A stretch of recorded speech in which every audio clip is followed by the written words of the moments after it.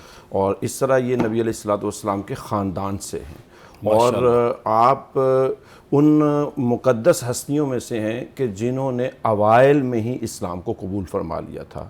یعنی مکہ مکرمہ میں جب نبی علیہ السلام نے نبوت کا اعلان فرمایا تو ان کے خاوند جو ہیں حضرت اسد جو ہیں وہ ان کو 11ویں نمبر پہ اسلام نصیب ہوا تھا، اور حضرت ام سلمہ رضی اللہ تعالیٰ عنہ بھی اسلام قبول کر چکی ہیں۔ اور حضرت ام سلمہ کا جو والد ہیں وہ بڑے معتبر شخصیت تھے مکہ مکرمہ میں، اور بڑے سرداروں میں شامل تھے، اور فیاض سخی بہت زیادہ مشہور تھے۔ یہاں تک آتا ہے کہ آپ جب کسی کارواں کے ساتھ چلتے تو پورے کارواں کی میزبانی اور کفالت اپنے ذمے لے لیتے۔ تو یہ حضرت ام سلمہ رضی اللہ تعالیٰ عنہا نے اپنے خاندان کی یہ جتنی بھی حکمت، دانائی، تدبیر، معاملہ فہمی، فراست، سخاوت، یہ سارا آپ کو وراثتاً بھی ملتا ہے۔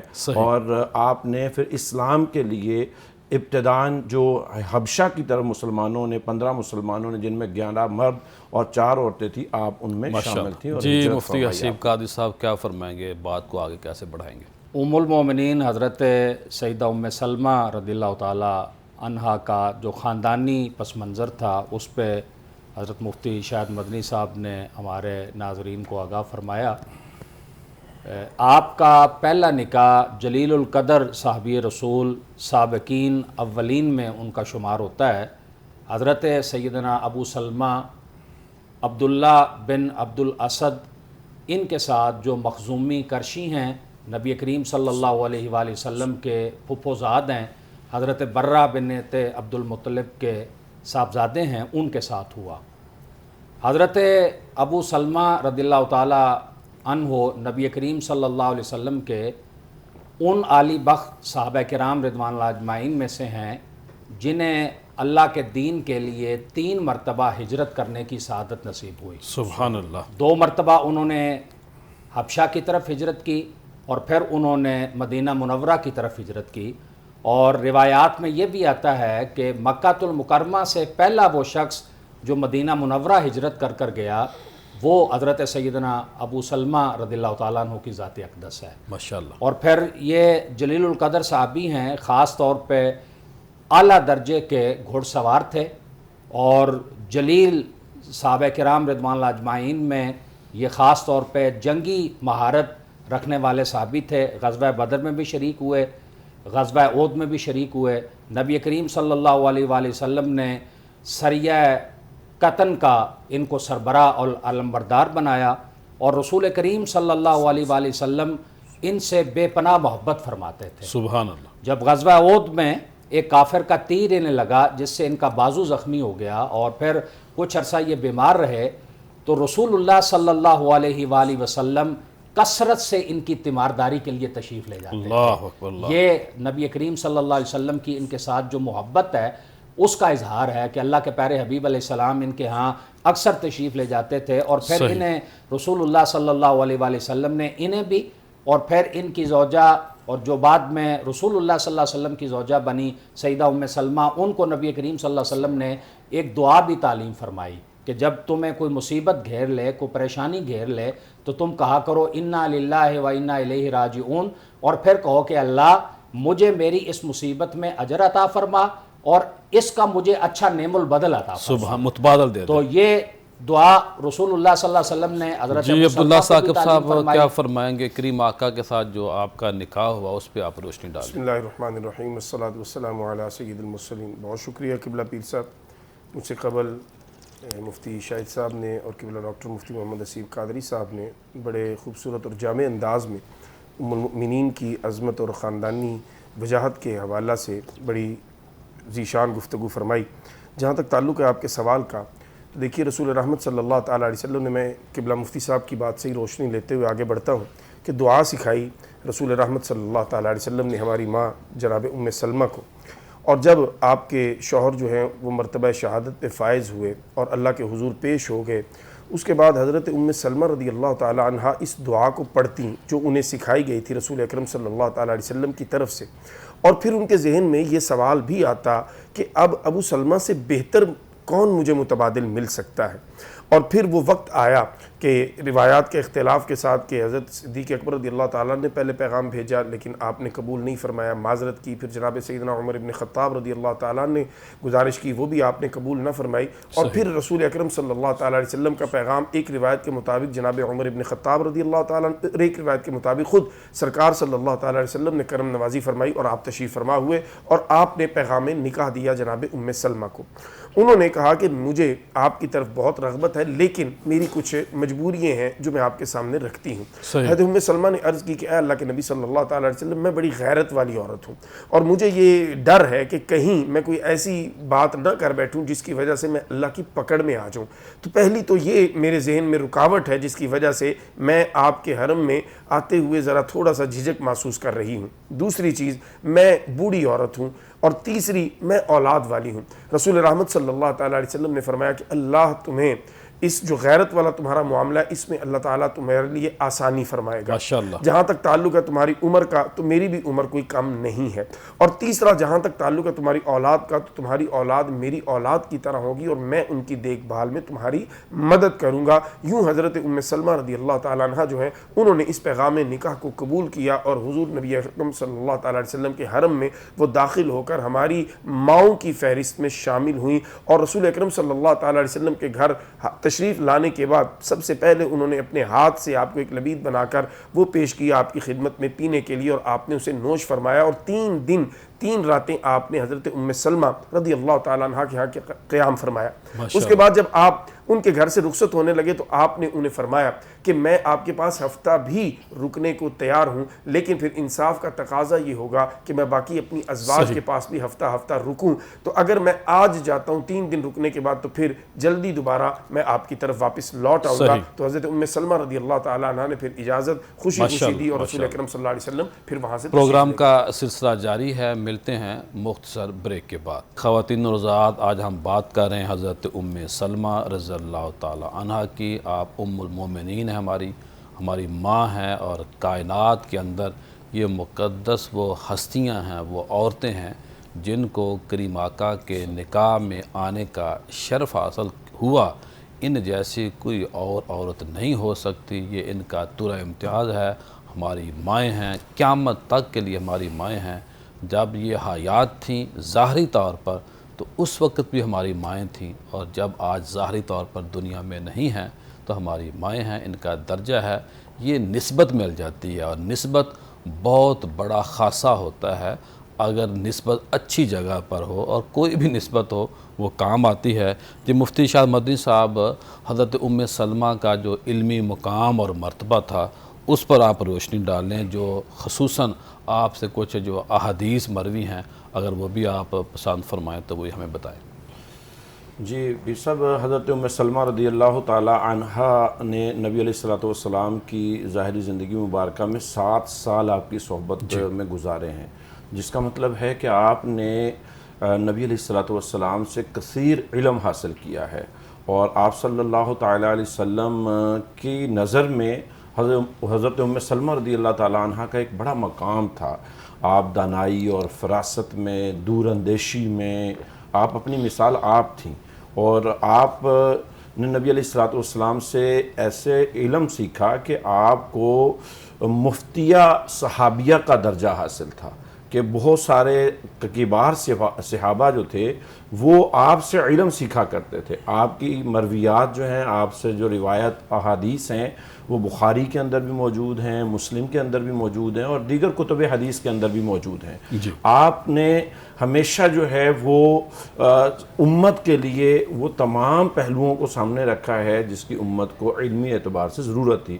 آپ نبی علیہ السلام کی محبت کو دیکھیں تو آپ کے پاس منہ مبارک ہیں، اور آج پوری امت میں جو منہ مبارک کے تبرکات ہونے کی سند ہے وہ حضرت ام سلمہ کے پاس سے ملتی ہے. سبحان اللہ. حضرت ام سلمہ رضی اللہ تعالیٰ عنہ کے پاس منہ مبارک تھے، نبی علیہ السلام کی زلف مبارک کے بال، اور نبی علیہ السلام کے وصال کے بعد بھی مدینے میں جب کسی کو نظر لگ جاتی یا بیمار ہو جاتا تو وہ حضرت ام سلمہ کے پاس آتے. سبحان اور حضرت اللہ. ام سلمہ اس بال مبارک جس برتن میں رکھا ہوا تھا اس کو آپ پانی میں رکھتی اور برکت کے لیے وہ پانی دے دیا کرتی مریض کو، اور شفا حاصل ہوتی. سبحان اللہ. مجھے یاد ہے آج سے کچھ 10 سال پہلے میں مدینہ شریف میں تھا، تو وہاں ایک چھوٹی سی بات پہ میرا جو ہے وہ علمی مکالمہ ہوا وہاں کے ایک عالم سے. تو میں نے جب اس حدیث کو پیش کیا تو انہوں نے پھر مجھے کہا کہ آپ مفتی صاحب ہیں، تو مفتی اور عام عوام کا ذرا فرق ہوتا ہے. تو میں سمجھتا ہوں کہ حضرت ام سلمہ رضی اللہ تعالیٰ عنہ نے جس سند کو پیش کیا تھا علمی اعتبار سے، وہ ان کا ایک خاصہ اور برکت. آپ فرماتی ہیں میں نے نبی علیہ السلام کے سینہ مبارکہ میں ایک دفعہ ہاتھ رکھا، اور جب سرکار کے سینہ مبارکہ پہ ہاتھ رکھا تو پورا ہفتہ میں نے اس کو کئی بار دھویا لیکن مصطفیٰ کریم کی خوشبو اس ہاتھ سے نہ نکلی. سبحان اللہ. حضرت ام سلمہ رضی اللہ تعالیٰ عنہ فقیہہ ایسی ہیں کہ آپ کے پاس متعدد لوگ سوالات لے کے آتے، یہاں تک کہ ایک صاحب نے تو یہ سوال کیا کہ ام سلمہ رضی اللہ تعالیٰ عنہ، میں بعض اوقات اپنے دل میں ایسے خیال محسوس کرتا ہوں کہ اگر میں ان کو زبان پہ لے آؤں تو میرے نامہ اعمال میں نیکیاں ختم ہو جائیں، اور اگر میں اس کا کسی کو پتہ چلے تو میں قتل کر دیا جاؤں. یعنی وہ کفریہ کلمات، کفریہ وسوسات آتا ہے مجھے. تو آپ نے فرمایا کہ میں نے ایک دفعہ ایسے ہی نبی علیہ السلام کی بارگاہ سے یہ سیکھا کہ آپ صلی اللہ علیہ وسلم سے پوچھا گیا ایسا، تو آپ صلی اللہ علیہ وسلم نے فرمایا کہ مومن ہی کے دل میں تو شیطان وسوسے ڈالتا ہے، جو پہلے گمراہ ہو اس کو کیا پہلے گمراہ ہی کافر ہے اس کے دل میں جی نہیں حسیب آئے گا. لہٰذا ان وسوسوں آپ پر ہمیں بتائیے کہ کوئی آپ اعتراض کی نہیں جو ہے. جرأت اور بہادری کے کوئی واقعات ہم سے شیئر کریں. ام المومنین حضرت سیدہ ام سلمہ رضی اللہ تعالیٰ عنہ، آپ نبی کریم صلی اللہ علیہ وآلہ وسلم کی ازواج مطہرات میں بہت اعلیٰ رتبہ مقام کی حاملہ تھی. جی. جیسے مفتی صاحب نے فرمایا کہ فقیہہ، دانا، اور خاص طور پہ رسول کریم صلی اللہ علیہ وآلہ وسلم کے لیے امت کے معاملات میں آسانیاں پیدا کرنا، اور پھر مختلف مواقع پہ جرأت اور بہادری کا اظہار کرنا. علم میں، دانائی میں تو تمام ازواج مطہرات سے حضرت سیدہ عائشہ رضی اللہ تعالیٰ عنہ کو فضیلت حاصل ہے. ماشاءاللہ. ان کے بعد جو دوسرا درجہ ہے وہ حضرت سیدہ ام سلمہ کا ہے. اچھا، ماشاءاللہ. جی. اور پھر جب ہم نبی کریم صلی اللہ علیہ وسلم کے ساتھ ان کے تعلق کو دیکھتے ہیں، اور خاص طور پہ جیسے آپ نے فرمایا ان کی جرأت اور بہادری کو، تو وہ امہات المومنین جنہوں نے باقاعدہ پریکٹیکلی جہاد میں حصہ لیا، حضرت سیدہ ام سلمہ رضی اللہ تعالیٰ کا شمار ان عالی بخت خواتین میں. سبحان اللہ. سبحان. یعنی غزوہ خیبر میں حضرت سیدہ رضی اللہ تعالیٰ عنہ بنفس نفیس شریک ہوئیں، اور جنگ کے مناظر کے اتنے قریب تھیں کہ آپ فرماتی ہیں کہ جب حضرت سیدنا علی المرتضیٰ رضی اللہ تعالیٰ عنہ شیر خدا کی تلوار مرحب کے دانتوں پر پڑی اور اس کے دانت ٹوٹے تو میں نے اپنے کانوں سے اس آواز کو جو ہے وہ سنا. اللہ. اب آپ بالکل قریب تھی. ہاں، آپ اندازہ لگائیں کہ کس قدر میدان جنگ میں وہ جرأت و بہادری کا پیکر بن کر اور اللہ کے رسول صلی اللہ علیہ وسلم کے ساتھ کلمات اللہ کے احیاء کے لیے اور دین کے غلبے کے لیے اور جہاد کی عملی فضیلت حاصل کرنے کے لیے سیدہ میدان جنگ میں جو ہے وہ کتنی قریب ہے. اور پھر بہت خاص مواقع پہ سیدہ رضی اللہ تعالیٰ عنہ کا یہ بھی کردار ہے کہ نبی کریم صلی اللہ علیہ وسلم کے لیے بہت آسانی پیدا فرمائی. جب ہم کتب سیرت کو پڑھتے ہیں اور کتب حدیث کو پڑھتے ہیں تو صلح نامہ حدیبیہ کے موقع پر جب صلح نامہ طے ہو گیا تو اب شرائط ایسی تھیں جو بظاہر کفار کے حق میں لگتی تھیں. صحابہ کرام رضوان اللہ اجمعین میں اس حوالے سے ایک تجسس تھا، ایک پریشانی تھی، ایک فکر تھی، حتیٰ کہ حضرت عمر رضی اللہ تعالیٰ عنہ جیسی شخصیت بھی اس حوالے سے جو ہے وہ فکر کا شکار تھی۔ اب نبی کریم صلی اللہ علیہ وسلم کو سیدہ نے دیکھا کہ حضور صلی اللہ علیہ وسلم غمگین ہیں اور کوئی فکر حضور کو لاحق ہے۔ عرض کی جان عالم آپ کیوں پریشان ہیں؟ تو نبی کریم صلی اللہ علیہ وسلم نے فرمایا کہ ام سلمہ لوگوں کو دیکھ کر یہ محسوس ہوتا ہے کہ وہ اس صورتحال کو قبول کرنے کے لیے تیار نہیں، اور اب ہم چونکہ حرم نہیں جا سکتے، ہمیں حرم سے روک دیا گیا ہے، ہم نے حل کرنا ہے، تو اب لوگ اس کے لیے تیار نہیں۔ تو سیدہ نے نبی کریم صلی اللہ علیہ وسلم کی خدمت میں عرض کی کہ اے اللہ کے رسول صلی اللہ علیہ وسلم آپ بالکل فکر نہ کریں، حضور صلی اللہ علیہ وسلم باہر تشریف لے جائیں، اپنے قربانی کے جانور کو ذبح فرمائیں، اور قربانی کے جانور کو ذبح کرنے کے بعد حضور علیہ السلام خود ہلاک فرما دیں، کہنے کی ضرورت ہی نہیں پڑے گی۔ سارے صحابہ کرام رضوان اللہ اجمعین نبی کریم صلی اللہ علیہ وسلم کے مبارک عمل کو دیکھ کر جو ہے وہ اپنی قربانیاں بھی ذبح کر دیں گے اور اپنے ہلاک بھی کروا لیں گے، اور بالکل ہی ایسا ہوا۔ نبی کریم صلی اللہ علیہ وآلہ وسلم باہر تشریف لے گئے، حضور علیہ السلام نے قربانی کا جانور ذبح کیا اور نبی کریم علیہ السلام نے حل کیا، اور جیسے ہی صحابہ کرام نے یہ دیکھا تو وہ سارے کے سارے رسول اللہ صلی اللہ علیہ وسلم کے عمل کی اتباع میں فوراً اس عمل کو کرنے کے لیے جو ہے وہ تیار ہو گئے۔ جی عبداللہ صاحب کیا فرمائیں گے؟ آپ کا جو علم تھا، فہم تھا، ادراک تھا، جو فہم و فراست تھی، جو ایک عقل مندی کا، ایک دنا ہونے کا جو لیول تھا، اس پہ آپ روشنی ڈالیں۔ جیسا کہ علامہ مفتی اسیف صاحب نے ابھی یہ واقعہ بیان کیا کہ رسول رحمت صلی اللہ تعالیٰ علیہ وسلم صلح حدیبیہ کے موقع پر جب صحابہ کبار علیہم الرضوان عمرہ شریف کی ادائیگی کے لیے گھر سے تیاری کر کے ایک جذبہ اور تڑپ لے کے نکلے، جیسے ابھی ایام حج قریب ہیں، تو جب انسان گھر سے نکلتا ہے اللہ کی عبادت کے لیے عمرہ شریف یا حج کی ادائیگی کی نیت سے احرام باندھ کر، تو اس کی جو حالت اور کیفیت ہوتی ہے وہ شاید الفاظ میں بیان کرنا اتنا آسان نہ ہو۔ ایک اللہ رب العزت کے ساتھ تعلق جو ہے وہ مضبوطی کی بلندیوں پہ ہوتا ہے، اور انسان جو ہے وہ اپنے عشق کی اس وقت حقیقی معراج پہ ہوتا ہے جب وہ اپنے اللہ کے لیے اپنے سلے ہوئے کپڑے اپنے بدن سے جدا کر کے ان سلی چادروں میں اپنے آپ کو لپیٹ کے اپنے رب کے گھر کی طرف روانہ ہے، اور اس کے زبان پہ اور اس کے جسم کے ایک ایک اعضاء پہ اس وقت محبت الہیہ کا غلبہ نظر آ رہا ہوتا ہے۔ صحابہ کبار علیہم الرضوان بھی اسی کیفیت میں تھے اور اسی دیوانگی میں کہ رسول رحمت صلی اللہ تعالیٰ علیہ وسلم کی قیادت میں ہم اللہ کے گھر کی زیارت کریں گے، طواف کریں گے، سعی کریں گے اور عمرہ شریف کی ادائیگی کریں گے۔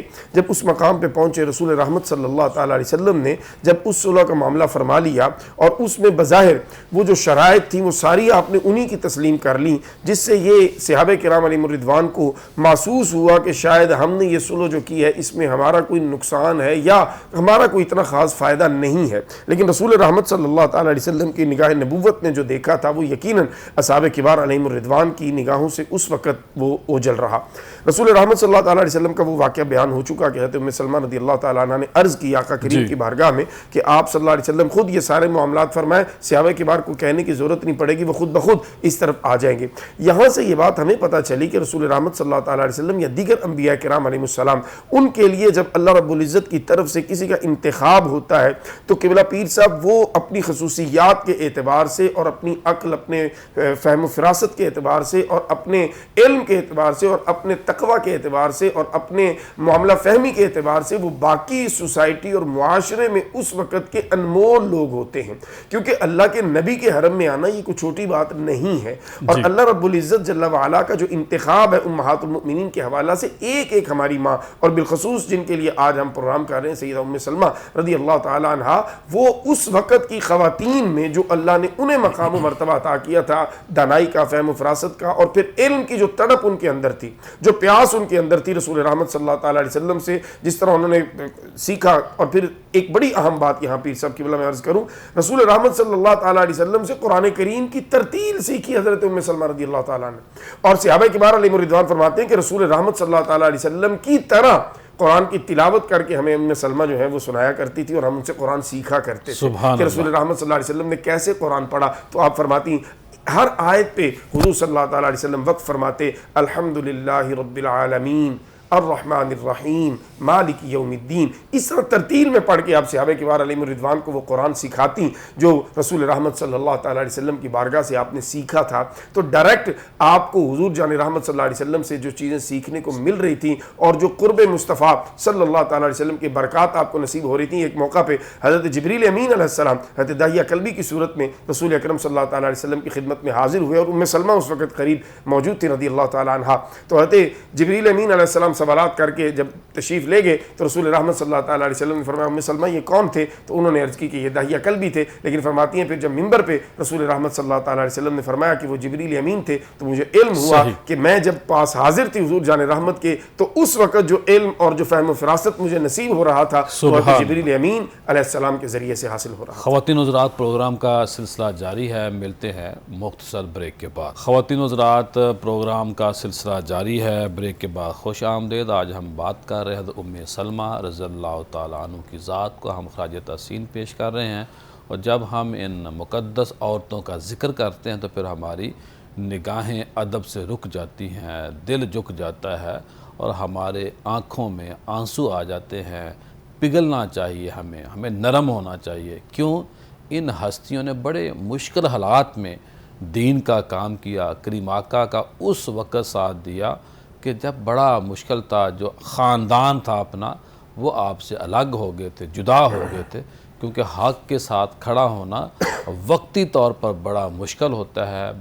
وقتی طور پر بندے کو یہ محسوس ہوتا ہے کہ جو چمک دمک ہے، جو پاور ہے، اس کے ساتھ جڑے رہنا چاہیے۔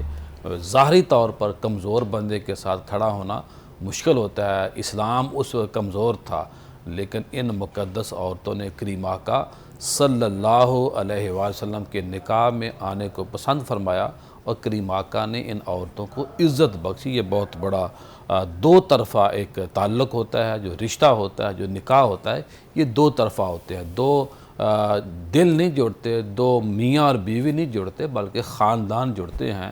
اور کف کا جو سلسلہ ہے، جو ایک ڈسپلن اسلام ہمیں دیا ہے کہ کف یہ ہے کہ ہر طرح سے بندے کو دیکھا جاتا ہے کہ خاندانی اعتبار کیا ہے اور دیگر معاملات کیا ہیں۔ میں مفتی شہاد مدنی صاحب سے پوچھوں گا کہ حضرت ام سلمہ کی جو عبادت، ریاضت اور جو آپ کا زہد و تقوی تھا، اس پہ آپ روشنی ڈالیں۔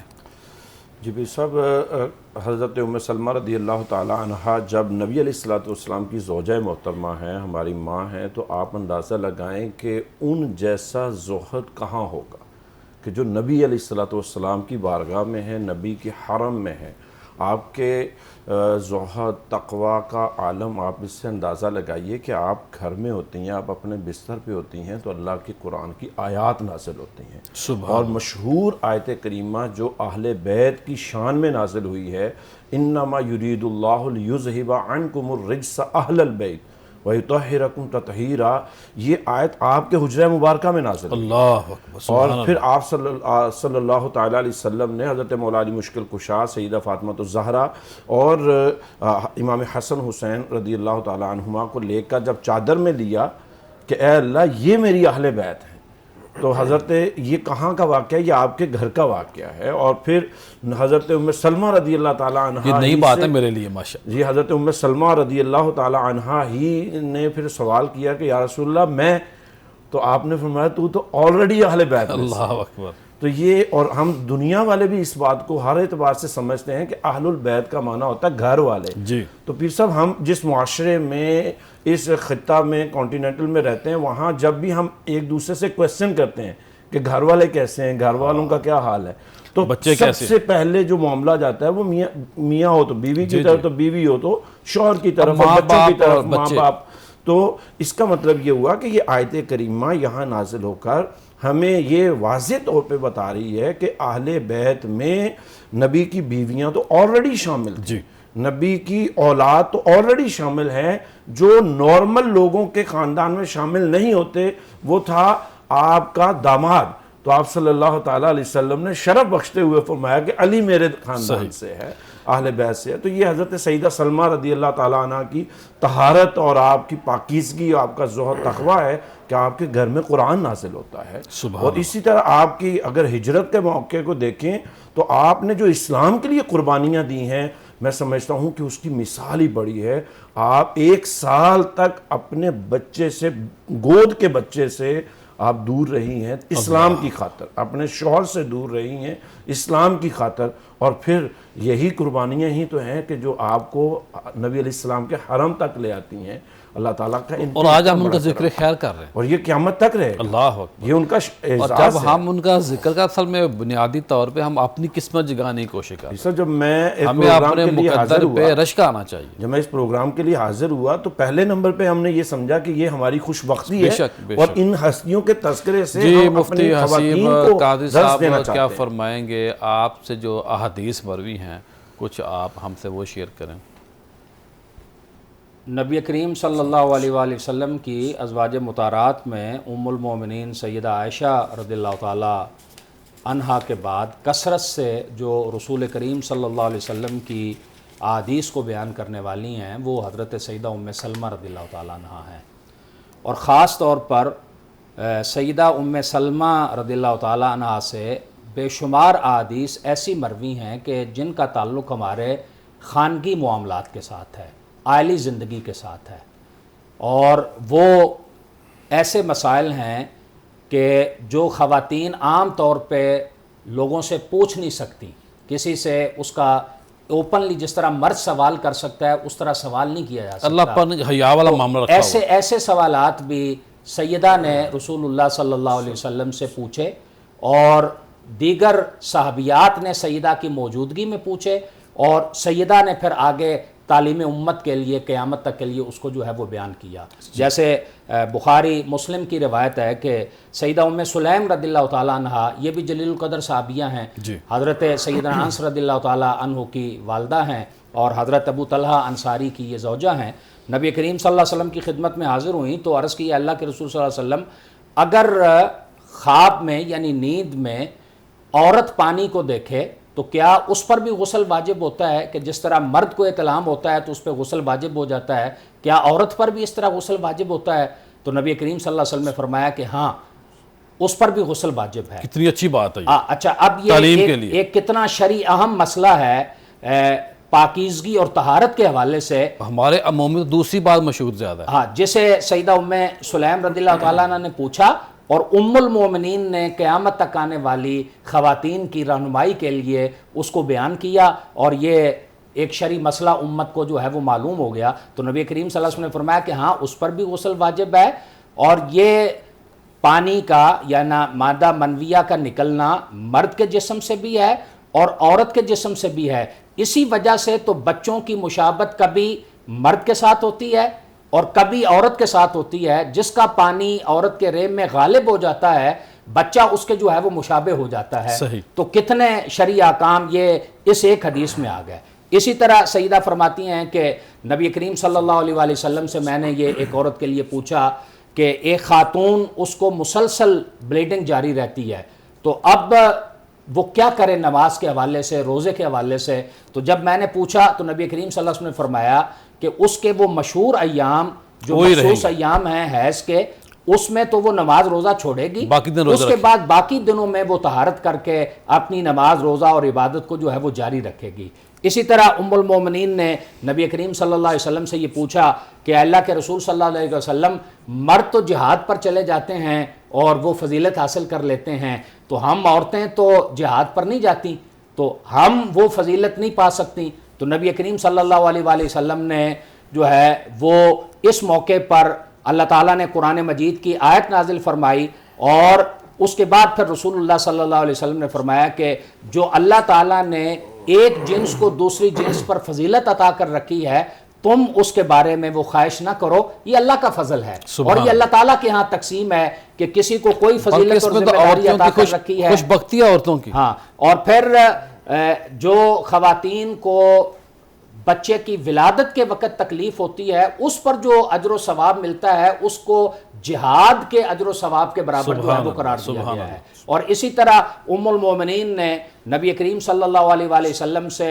جو احادیث روایت کی ہیں, ایک بہت عام حدیث جس کو آج ہمیں اپنی عملی زندگی کا حصہ بنانا چاہیے. آپ فرماتی ہیں کہ رسول کریم صلی اللہ علیہ وآلہ وسلم نے فرمایا کہ کثرت سے نماز پڑھنا اور اس کے بعد جو بھی عمل کرنا اگرچہ وہ تھوڑا ہو اس پہ ہمیشگی اختیار کرنا، مستقل مزاجی یعنی مستقل مزاجی کرتے رہیں، عبادت میں اس کو مثلا آپ 2 رکعت نفل پڑھتے ہیں تو 2 تو پڑھتے آپ رہیں ڈیلی بس 2 رکعت جو ہے وہ پڑھتے جو ہے وہ رہیں. یہ کتنا خوبصورت پیغام ہے کہ آپ نمازی بن جائیں اور جو بھی عبادت کریں اس پہ ہمیشگی جو ہے وہ اختیار جو ہے وہ کریں. اور اسی طرح 20 دین کے احکام اور مسائل وہ سیدہ ام سلمہ رضی اللہ تعالیٰ عنہ کی توسط سے امت تک آگے پہنچے. جی عبداللہ ثاقب صاحب کیا فرمائیں گے آخر میں؟ جی بالکل، جس طرح کہ علامہ مفتی صاحب نے بہت تفصیل کے ساتھ مرویات بیان کی حضرت ام سلمہ رضی اللہ تعالیٰ عنہ کی ذات سے، اسی طرح آپ کی جو مزاج میں امر بالمعروف اور نہی عن المنکر کا پہلو ہے وہ بڑا ہمیں واضح نظر آتا ہے. ایک موقع پہ آپ کے بھتیجے آپ کے سامنے نماز ادا کر رہے تھے تو حضرت ام سلمہ رضی اللہ تعالیٰ عنہ نے جب وہ نماز پڑھ چکے تو انہیں فرمایا کہ یہ جو تم نے مٹی صاف کی ہے یہ رسول رحمت صلی اللہ تعالیٰ علیہ وسلم کی حدیث مبارکہ اور سنت مبارکہ کے مطابقت نہیں رکھتی. آپ کے غلام ایک دن پڑھ رہے تھے تو انہوں نے اسی طرح مٹی صاف کی تو رسول رحمت صلی اللہ تعالیٰ علیہ وسلم نے انہیں فرمایا کہ اس مٹی کو اپنے چہرے پہ ملو، یعنی لگی رہنے دو، اس کو ہٹاؤ مت، لہٰذا آئندہ تکبر نہ کرے. جی آئندہ تم ایسا مت کرنا. یہ بڑی بات ہے کہ فوراً آپ رسول رحمت صلی اللہ تعالیٰ علیہ وسلم کی سنت کی طرف متوجہ کریں اور پھر وہ بھی اپنے گھر میں، اپنے خاندان میں، اپنے بچوں میں. اسی طرح ساری زندگی آپ نے علم کا جو چراغ تھا اسے روشن رکھا اور رسول رحمت صلی اللہ تعالیٰ علیہ وسلم سے جو احادیث کا نور ملا، جو قرآن کا نور ملا، اسے امت میں بانٹا اور پھر 84 یا 85 برس کی عمر شریفہ پا کر آپ اپنے رب کے حضور حاضر ہو گئی. تو 59 کسی نے لکھا، کسی نے 62، کسی نے 63، لیکن جو زیادہ صحیح معلوم ہوتا ہے وہ 62 یا 63 ہوتا ہے کیونکہ وہ جو حدیث مبارکہ ہے کہ رسول رحمت صلی اللہ تعالیٰ علیہ وسلم تشریف لائے خواب میں اور آپ کی داڑھی شریفہ میں مٹی تھی اور آپ نے فرمایا کہ میں ابھی کربلا سے آیا ہوں، تو وہ 61 ہجری کا واقعہ ہے. تو یقیناً اس کے بعد ہی آپ کا وصال مبارکہ ہے. تو 62 یا 63 میں آپ کا وصال ہوا اور جلیل القدر صحابی حضور صلی اللہ تعالیٰ علیہ وسلم کے بڑے محبوب اور پیارے صحابی جناب سیدنا حضرت ابو ہریرہ رضی اللہ تعالیٰ عنہ جو ہے انہوں نے نماز جنازہ کی امامت فرمائی اور بقیع شریف میں ہماری ماں کو اللہ رب العزت کی بارگاہ میں سپرد خاک کر کے پیش کر دیا. بہت شکریہ، بڑی مہربانی. جی میں اب گزارش کروں گا شہزادہ حسنین صاحب سے کہ وہ ہمیں نعت رسول مقبول صلی اللہ علیہ وآلہ وسلم سنائیں. یا محمد یا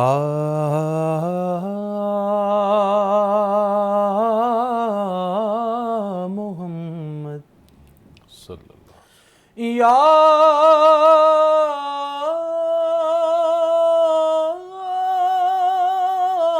محمد یا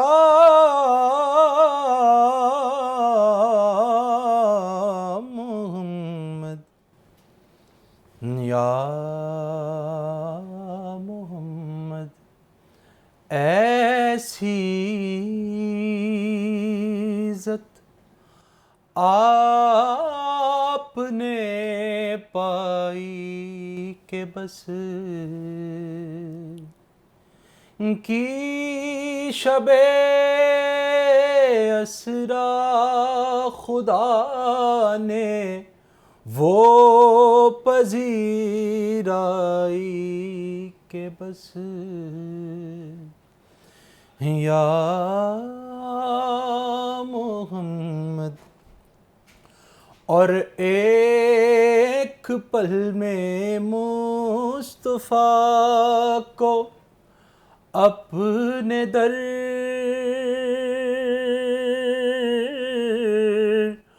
بلوا لیا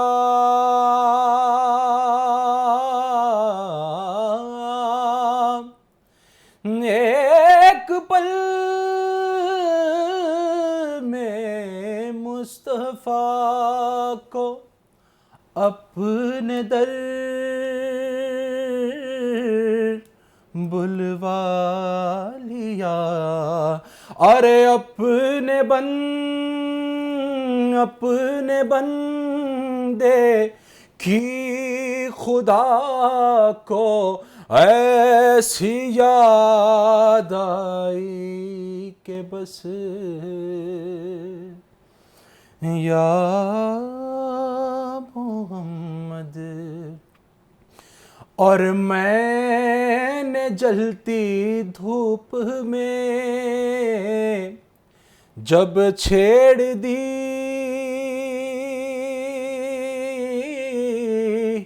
نعت رسول،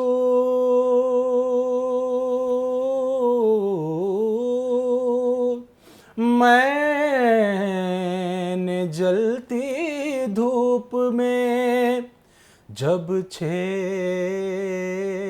دی نعت رسول، بھائی رحمتوں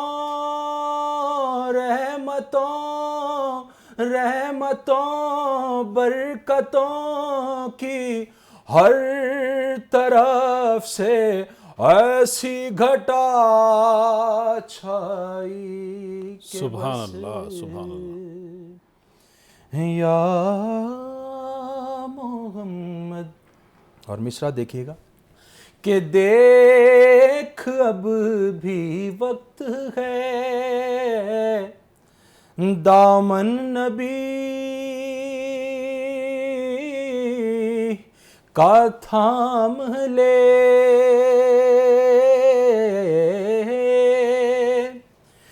دیکھ اب بھی وقت ہے دامن نبی کا ماشاءاللہ، تھام ماشاءاللہ۔ لے، بھائی ورنہ کل میں شر میں ہوگی ایسی رسوائی اللہ کہ اکبر، بس اللہ، یا ماشاءاللہ۔ محمد، یا محمد، اور میں نے جلتی دھوپ میں جب چھیڑ دی نعت رسول، اور رحمتوں برکتوں کی ہر طرف سے ایسی گھٹا چھائی کہ بس سبحان اللہ، سبحان اللہ، ماشاءاللہ۔ یا محمد، یا محمد۔ آج کا وظیفہ ہے یا بدیع عدم سے وجود میں لانے والا۔ یہ وظیفہ ان لوگوں کے لیے بہتر ہے کہ جو معافی ضمیر کسی کو پیش نہیں کر سکتے، بات سے کنوے نہیں، یعنی اچھی طرح اگلے بندے کو بات سمجھا نہیں سکتے، کنفیوز ہو جاتے ہیں، تو ان لوگوں کے لیے وظیفہ ہے۔ اور وہ لوگ جو کسی بھی میدان میں کامیاب ہونا چاہتے ہیں، سرخرو ہونا چاہتے ہیں، اگر کسی جگہ آپ جا رہے ہیں تو اس وظیفے کو پڑھتے ہوئے جائیں، اور کم از کم جس دن آپ کا مقصد ہو اس دن آپ نے 313 بار پڑھنا ہے، نماز فجر اور نماز عشاء کے بعد۔ انشاءاللہ اس وظیفے کی برکت سے اس دن کا کام آپ کا ہوگا۔ کل دوبارہ آپ سے ملاقات ہوگی۔ السلام علیکم۔